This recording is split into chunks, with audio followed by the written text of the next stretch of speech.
Dios les bendiga, soy el pastor Gilberto Gutiérrez de la Iglesia Bautista Oreb de México DF. Me da mucho gusto saludarlos en este sábado 3 de julio 2021. Teología de la Esperanza es nuestra serie, estamos en el devocional número 15, pero desde hace 2 días iniciamos estudiando un texto y le hemos llamado a la enseñanza Sujeto, Verbo y Predicado de la Esperanza. En este caso es el número 3. Alumbrando los ojos de vuestro entendimiento, para que sepáis cuál es la esperanza a que Él os ha llamado y cuáles las riquezas de la gloria de su herencia en los santos, dice Efesios 1:18. Ayer y antier analizamos el texto y dijimos lo siguiente: Pablo oró a Dios pidiendo por sus discípulos para que entendieran algo, alumbrando los ojos de vuestro entendimiento.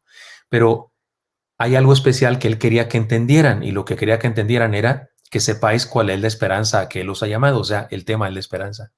También dijimos que hay 2 sentidos de la palabra esperanza que podemos concluir en este pasaje. El primer sentido es la esperanza como sustantivo, aquello que esperamos, aquello que sabemos que Dios nos va a dar, aquello que anticipamos que Dios por su promesa nos va a dar. Podemos hablar de la vida eterna, la salvación, su presencia en nuestra vida, eso es nuestra esperanza, aquello que recibiremos. En una oración gramatical eso sería el predicado, ¿no es cierto? Pero el segundo sentido que dijimos que podía tener aquí la esperanza es la esperanza como verbo, ya no como predicado como sustantivo de lo que recibiremos, sino como verbo, es decir, como la virtud de la acción que ejercemos de esperanza. Tiene que ver con la importancia de mantenernos en expectativa de fe, porque la esperanza es una expectativa, pero es una expectativa positiva. Es decir, el valor de descansar con esperanza en la seguridad del cumplimiento de las promesas de Dios para nuestras vidas.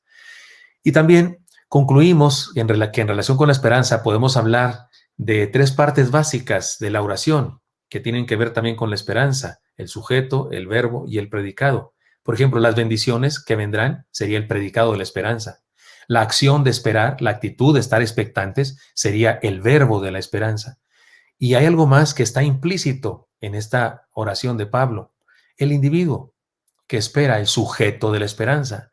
Entonces, en esta declaración paulina podemos encontrar eso: el sujeto, las personas que esperan, sus discípulos que quiere que tengan esperanza; el verbo, la acción de esperar o tener expectativa positiva; y las bendiciones que esperamos, justamente el predicado, por así decirlo. Es decir, que nosotros somos los que ejercemos la esperanza, y sea cual sea el sentido que le queramos dar. Finalmente, recuerden, sí, necesitamos tener esperanza. Y luego aprendimos 2 cosas en el devocional de antier y en el de ayer, y estas son las cosas que aprendimos. Vivir el sujeto, el verbo y el predicado de la esperanza es tener sano el corazón. En la primera parte del versículo dice el apóstol: alumbrando los ojos de vuestro entendimiento. Y entendimos nosotros que la palabra entendimiento en realidad en el griego es la palabra cardias o corazón. Segunda enseñanza: vivir el sujeto, verbo y predicado de la esperanza es tener una visión sana, para que sepáis cuál es la esperanza a que Él os ha llamado. Y eso de saber tiene que ver con tener una visión clara de lo que es nuestra esperanza. Muy bien, he aquí la enseñanza de hoy. Vivir el sujeto, verbo y predicado de la esperanza es tener una autoestima sana.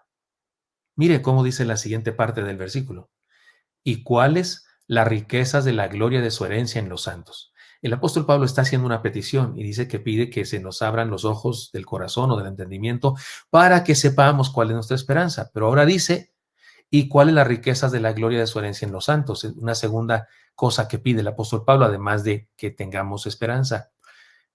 Que esto viene a añadir a la esperanza o se suma a la esperanza, pero tiene que ver con y que sepamos cuáles son las riquezas de la gloria de su herencia en los santos. Pablo habla de las riquezas de la gloria de su herencia en los santos.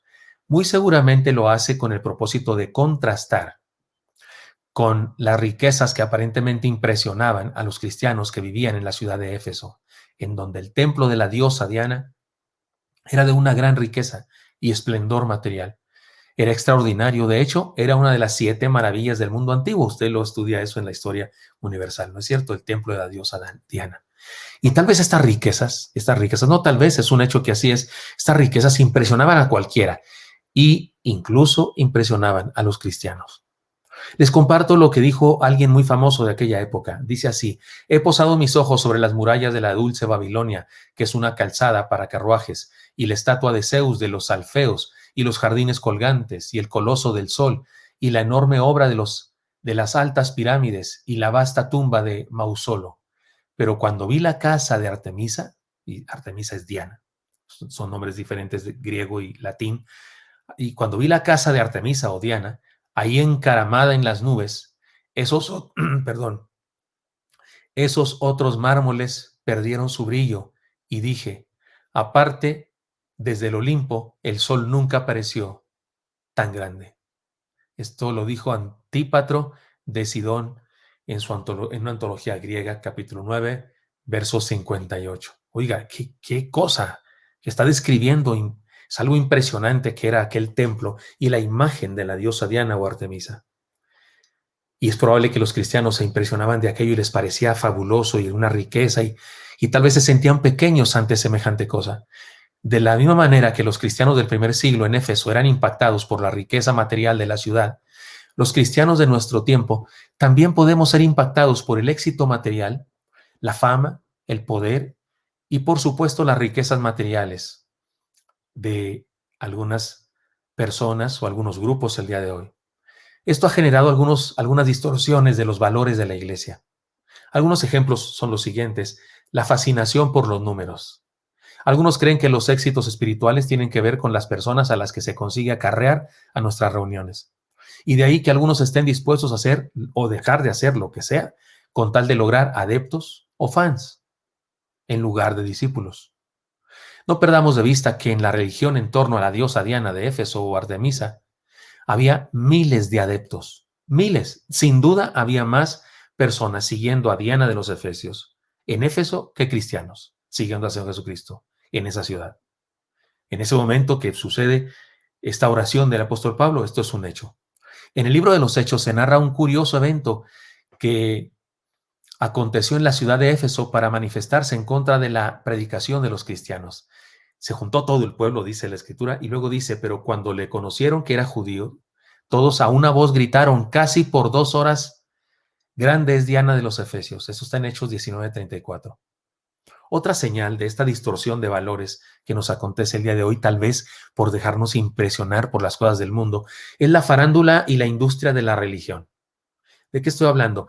La alabanza a Dios por medio de la música y cantos es parte esencial de la historia de nuestra fe, es parte esencial. La etnología es parte esencial de nuestra vida cristiana. Pero ahora eso se ha convertido en una industria en donde tristemente en ocasiones lo más importante son las ventas, el rating y no necesariamente la sana doctrina ni la verdadera adoración. Los cristianos del primer siglo, hermanos míos, no sucumbieron ante la idolatría de Diana de los Efesios, no sucumbieron ante la riqueza que había en su templo y en su expresión religiosa. Pero el día de hoy, muchos sí sucumben ante la idolatría de la fama y del éxito material. Eso es triste.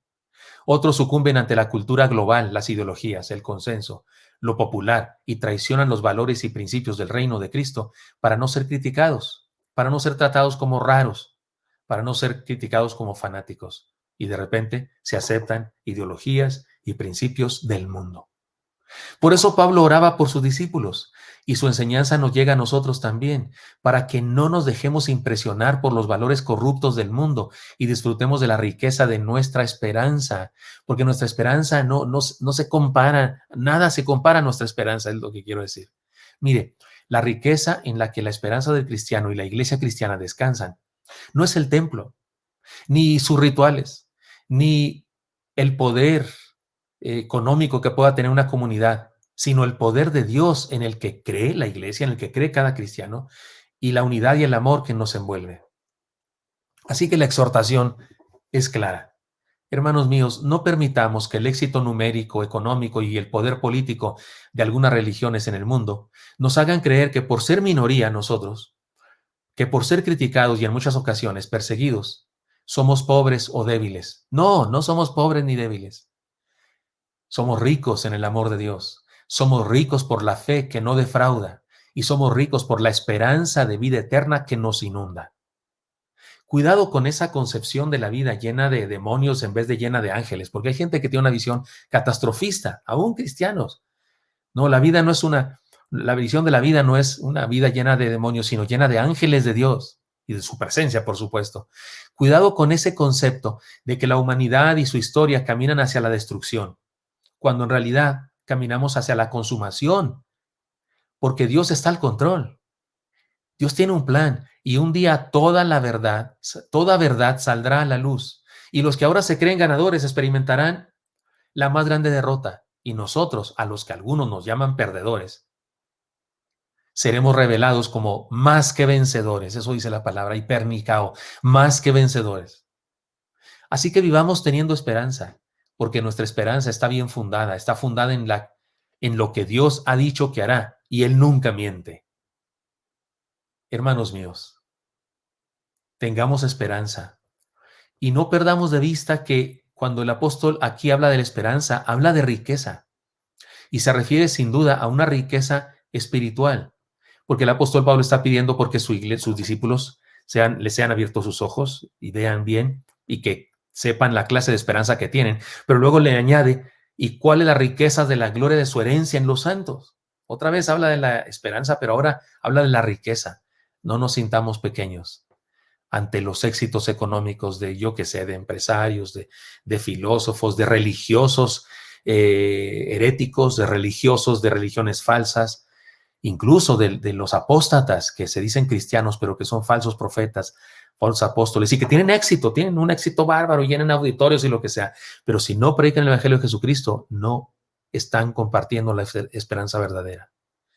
A través de los siglos, la Iglesia de Cristo regularmente ha sido minoría, regularmente ha sido perseguida y ha sido un remanente en medio de la gran confusión, en medio de la mentira. Hay unos que siguen la verdad. El Señor Jesucristo lo dijo cuando afirmó aquellas palabras: entrad por la puerta estrecha y andad por el camino angosto, porque ancha es la puerta y espacioso el camino que lleva a la perdición. La idea es clara.